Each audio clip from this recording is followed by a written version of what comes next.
ওগো আল্লাহ, ওগো মালিক, তুমি ছাড়া তো আমাদের আর কেউ নাই, তুমি ছাড়া তো আমার আর কেউ নাই। আল্লাহ গো, তুমি যদি মাফ না করো কে আমাকে মাফ করবে? তুমি যদি মাফ না করো কে আমাকে মাফ করবে?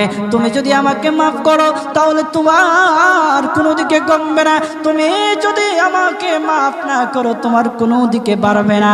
আল্লাহ গো, তুমি আমাকে মাফ করে দাও। সারাটা জীবন অন্যায় কাজ করেছি, সারাটা জীবন নাফরমানি করেছি, আমার কাছে কালেমার দাওয়াত কম আসে নাই, আমার কাছে কালেমার দাওয়াত কম আসে নাই, আমাকে লোকেরা কম বোঝায় নাই। ওগো আল্লাহ, তুমি আমাকে মাফ করে দাও। মাফ না করলে কোথায় যাব, কার কাছে যাব? বাবা যখন মারে তখন মার কাছে আশ্রয় নেওয়া যায়, মা যখন প্রহার করে তখন বাবার কাছে আশ্রয় নেওয়া যায়, বাবা মা যখন প্রহার করে তখন দুনিয়ার কারো না কারো কাছে আশ্রয় নেওয়া যায়। ওগো আল্লাহ, ওগো মালিক, তুমি যদি আমাকে মারো, তুমি যদি আমাকে আযাব দাও, ওগো আল্লাহ, কার কাছে যাব, কার কাছে গিয়া মাফ চাইবো? ওগো আল্লাহ, মেহেরবানি করে মাফ করে দাও। এইরকম কান্না করতেছে, কান্না করতেছে, চোখের পানি তার এমন ভাবে পড়তেছে, দাড়ি ভিজতেছে, দাড়ি ভিজে জমিনের মধ্যে চোখের পানি পড়তেছে, কান্না করতেছে। বান্দাটা কান্না করতে করতে করতে করতে আমার আল্লাহর কাছে এমন গ্রহণযোগ্যতা অর্জন করেছে, মহান আল্লাহ রাব্বুল আলামিন তার ডাকে সাড়া দিয়া তার জিন্দেগির সব গুনাহ মাফ করে দিয়েছে। হযরত মূসা আলাইহিস সালাতু ওয়াস সালামের যুগের ঘটনা। একজন বড় পাপিষ্ট ছিল, জীবনে এমন কোনো গুনাহ নাই যে গুনাহ সে করে নাই। তার গুনার প্রতি অতিষ্ঠ হইয়া, মানুষ তার গুনার প্রতি অতিষ্ঠ হইয়া গ্রামের লোকেরা তাকে হাত পা বেঁধে জঙ্গলের মধ্যে ফেলে দিয়ে আসে। জঙ্গলের মধ্যে থাকতে থাকে, কিছুদিন থাকার পর মালাকুল মউত যখন তার সামনে এসে উপস্থিত, এর আগ মুহূর্তে সে বান্দা আল্লাহর কাছে ডেকে ডেকে বলতেছে, ওগো মালিক, তুমি ছাড়া তো আমাদের আর কেউ নাই, তুমি ছাড়া তো আমার আর কেউ নাই। আল্লাহ গো, তুমি যদি মাফ না করো কে আমাকে মাফ করবে? তুমি যদি মাফ না করো কে আমাকে মাফ করবে? তুমি যদি আমাকে মাফ করো তাহলে তোমার কোনো দিকে কমবে না, তুমি যদি আমাকে মাফ না করো তোমার কোনো দিকে বাড়বে না। আল্লাহ গো, তুমি আমাকে মাফ করে দাও। সারাটা জীবন অন্যায় কাজ করেছি, সারাটা জীবন নাফরমানি করেছি, আমার কাছে কালেমার দাওয়াত কম আসে নাই, আমার কাছে কালেমার দাওয়াত কম আসে নাই, আমাকে লোকেরা কম বোঝায় নাই। ওগো আল্লাহ, তুমি আমাকে মাফ করে দাও। মাফ না করলে কোথায় যাব, কার কাছে যাব? বাবা যখন মারে তখন মার কাছে আশ্রয় নেওয়া যায়, মা যখন প্রহার করে তখন বাবার কাছে আশ্রয় নেওয়া যায়, বাবা মা যখন প্রহার করে তখন দুনিয়ার কারো না কারো কাছে আশ্রয় নেওয়া যায়। ওগো আল্লাহ, ওগো মালিক, তুমি যদি আমাকে মারো, তুমি যদি আমাকে আযাব দাও, ওগো আল্লাহ, কার কাছে যাব, কার কাছে গিয়া মাফ চাইবো? ওগো আল্লাহ, মেহেরবানি করে মাফ করে দাও। এইরকম কান্না করতেছে, কান্না করতেছে, চোখের পানি তার এমন ভাবে পড়তেছে, দাড়ি ভিজতেছে, দাড়ি ভিজে জমিনের মধ্যে চোখের পানি পড়তেছে, কান্না করতেছে। বান্দাটা কান্না করতে করতে করতে করতে আমার আল্লাহর কাছে এমন গ্রহণযোগ্যতা অর্জন করেছে, মহান আল্লাহ রাব্বুল আলামিন তার ডাকে সাড়া দিয়া তার জিন্দেগির সব গুনাহ মাফ করে দিয়েছে। ওই বান্দাটা তাওবা করতে করতে করতে করতে হঠাৎ ইন্তেকাল করে। ইন্তেকাল হওয়ার পরে হযরত মূসা আলাইহিস সালাতু ওয়াস সালামকে মহান আল্লাহ বলে দিতেছে পয়গম্বর মূসা, ও দুস্থ দেখো অমুক জঙ্গলে আমার একটা পাগলা আশেক, আমার পাগলা একটা আশেক মারা গেছে, ওই আশেকটার জানাজা তুমি পড়াও, দাফন কাফনের ব্যবস্থা করো। ও মূসা আর তুমি একটা ঘোষণা দিয়ে বলে দাও, একটা ঘোষণা দিয়ে দাও মূসা রে,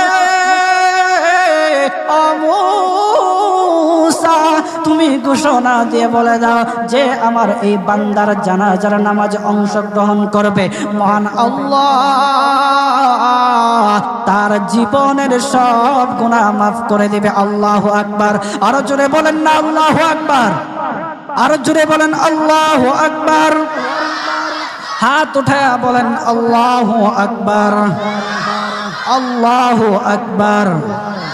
মুসলমান বাবাজি গভীর মনোযোগ। হযরতে মূসা আলাইহিস সালাতু ওয়াস সালাম একটা পাহাড়ের উপরে উঠলেন। পাহাড়ের উপরে ওঠার পর তখন ডেকে ডেকে বলতেছে, ও উম্মতেরা রে, আমার উম্মতেরা শোনো,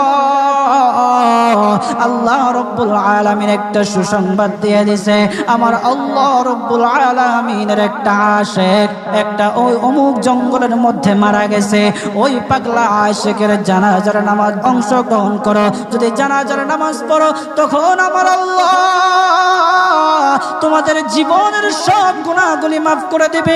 কেউ যদি নিজের গুনাহ ক্ষমা করাইতে চাও, কেউ যদি নিজের গুনাহগুলি ক্ষমা করাইতে চাও, তাহলে মহান আল্লাহ রব্বুল আলামিনের ওই পাগলা আশিকের জানাজায় অংশগ্রহণ করো। তখন লোকেরা দলে দলে জানাজায় অংশগ্রহণ করার জন্য দলে দলে গেল, জানাজার নামাজ আদায় করলো। আদায় করার পর পয়গম্বর মূসা আলাইহিস সালাতু ওয়াস সালামকে বলতেছে, ওগো আল্লাহর পয়গম্বর, ও পয়গম্বর, যারা জানাজায় অংশগ্রহণ করার কারণে মহান আল্লাহ তার জীবনের সব গুনাহ মাফ করে দেবে, এমন মহা ব্যক্তি তো, এই মহান ব্যক্তিটাকে তো একটা নজরে দেখা দরকার, অবশ্যই দেখা দরকার, আমাদেরকে সেই ব্যক্তিটাকে দেখান। তখন মূসা আলাইহিস সালাতু ওয়াস সালাম বলতেছে, ঠিক আছে তোমাদেরকে দেখানো হবে। তখন যখন দেখাতে গেলেন, দেখানোর সাথে সাথে লোকেরা বলল, পয়গম্বর আপনি কি বলেন, এই লোকটাকে তো আমরা ভালো করে চিনি, ওই লোকটা বড় পাপিষ্ঠ ছিল, বড় অন্যায়কারী ছিল, বড় জুলুমকারী ছিল। ওগো পয়গম্বর, সমাজে এমন কোনো গুনাহ নাই যে সে করে নাই, সমাজে সব গুনাহ করেছে, সমস্ত গুনার সাথে সে জড়িত ছিল, সে জড়িত ছিল। তার গুনার কারণে আমরা অতিষ্ঠ হইয়া তার হাত পা বেঁধে আমরা তাকে জঙ্গলের মধ্যে ফেলে দিয়ে আসি। এই পাপিষ্ঠ বান্দা আল্লাহ তাআলার বড় আশিক হতে পারে কিভাবে, আল্লাহ তাআলার প্যারা হতে পারে কিভাবে?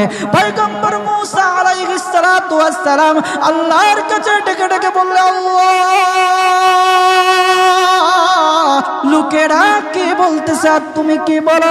ওগো আল্লাহ, এর সমাধান কি, এর সমাধান কি? সমাধানটা তো তুমি দিয়ে দাও। আল্লাহ রব্বুল আলামিন পয়গম্বর মূসা আলাইহিস সালাতু ওয়াস সালামকে সমাধান দিয়েছে। বলতেছে, ও মূসা দুষ্ট রে, ও দুষ্ট, তারা যা কথা বলেছে, লোকেরা যে কথা বলেছে সত্য বলেছে, আমি আল্লাহ যা বলেছি তাও সত্য বলেছে। ও পয়গম্বর মূসা, তারা যা বলেছে সত্য বলেছে। ওই বান্দা বড় পাপিষ্ঠ ছিল, ওই বান্দা বড় অন্যায়কারী ছিল, কিন্তু শেষ বয়সে আইসা তার হাত পা যখন বেঁধে, তার হাত পা বেঁধে যখন লোকেরা জঙ্গলের মধ্যে ফেলে দিয়ে আসলো, তখন সে আমার কাছে এমন ভাবে কান্নাকাটি করা শুরু করে দিয়েছে, এমন ভাবে তওবা করা শুরু করে দিয়েছে। আমি আল্লাহ তাআলার এত দয়া,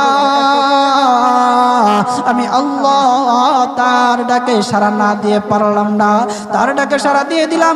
ও মূসা, সে তাওবা করার সময় যদি সবার জন্য সে তাওবা করত, যতজন লোকরা বেঁচে আছে, যতজন উম্মতেরা আছে, যতজন লোকেরা আছে, সমস্ত লোকদের জন্য যদি সে আমার কাছে তাওবা করত, আমি আল্লাহ তার তাওবা মুহূর্তের মধ্যে কবুল করে সমস্ত বান্দাদেরকে মাফ করে দিতাম। সুবহানাল্লাহ, জুড়ে বলেন লিল্লাহি তাকবীর, নারে তাকবীর। কত দয়ার আল্লাহ!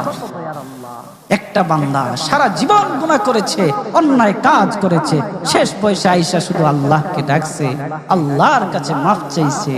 আমার আল্লাহ রব্বুল আলামিন তার পিছন দিকে আর তাকায় নাই, আমার আল্লাহ রব্বুল আলামিন তাকে মাফ করে দিয়েছে। সুবহানাল্লাহ। এখন যদি আপনারা মনে করেন এখন তো ইয়ং আছি, কয়দিন পরে তাওবা টাওবা কইরা ভালো হয়ে যাবেন, এই সুযোগ আপনি নাও পাইতে পারেন বাজার। যাদেরকে বলা হয় যে কিছু লোক আছে আমাদের সমাজে, যদি ওদেরকে বলা হয় যে ভাই দাড়িটা একটু রাখেন না, নামাজটা একটু পড়েন না, একটু বয়স হোক, পোলা মাইয়া বড় হোক, দাড়ি রাইখা দিন, আছে না এরকম? আপনি কি বিশ্বাস করেন আপনার পোলা মাইয়া বড় হইব? সেই সুযোগ আপনি পাবেন? কতটুকু গ্যারান্টি আছে বলেন? বাবার আগে ছেলে চলে যায়, ছেলের আগে বাবা চলে যায়, আবার নাতির আগে দাদাও চলে যায়, আর দাদার আগে নাতিও চলে যায়। ও বাজার, সময় নেই, সময় নেই।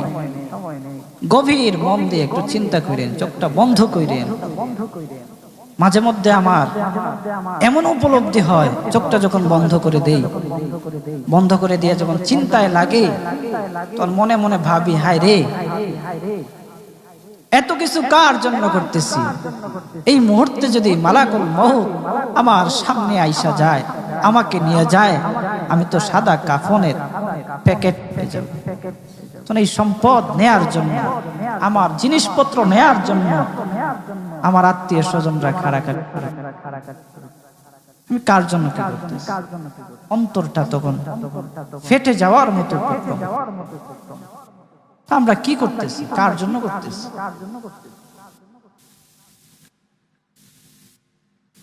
আজকে মরে গেলে আপনার সন্তান কালকে আপনাকে স্মরণ করবে কিনা সন্দেহ আছে।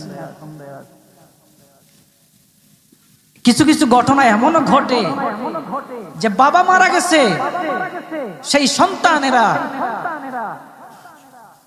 সম্পত্তি বন্টন করার জন্য বাবার লাশটা পর্যন্ত দাফন করতে দেয় না। আমাদের সমাজে এগুলো দেখা যায় না? আপনি কার জন্য কি করতেছেন? কার জন্য করতেছেন? কি করিলাম দুনিয়াতে আসিয়া,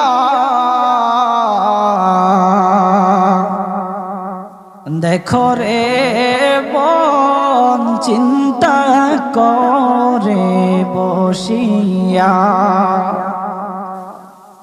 বসে বসে চিন্তা করে কি করলাম দুনিয়া, কি করলাম?